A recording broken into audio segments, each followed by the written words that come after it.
খাদ্য গুদামজাত করা কি সবসময় হারাম এবং নিষিদ্ধ? খাদ্য গুদামজাত বর্তমানের একটা সমসাময়িক প্রসঙ্গ বলতে পারি আমরা। এই প্রসঙ্গটা আমাদের সমাজে কয়েকদিন পরপরই উঠে আসে।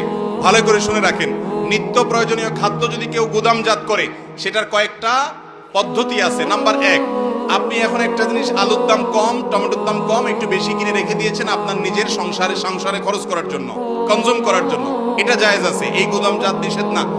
আর যদি গুদামজাতটা হয় মানুষের কল্যাণের উদ্দেশ্যে, যেমন কথার কথা আমাদের দেশে পেঁয়াজ, রসুন, আলু এই সমস্ত জিনিসগুলো একসাথে হয়, সারা বছর খেতে হয়, তখন যদি সেগুলোকে কোল্ড স্টোরেজে রেখে 12 মাস খাওয়ার ব্যবস্থা করা হয়, সেই গুদামজাত করাও জায়েজ আছে, কারণ এটা মানুষের কল্যাণে।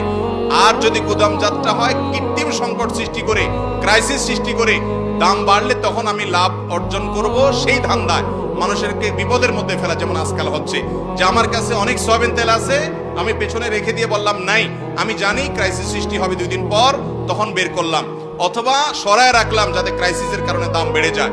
এরকম কৃত্রিম সংকট সৃষ্টি করার জন্য যদি কেউ করে সেটা হারাম, নাজায়েজ, গুনাহ হবে।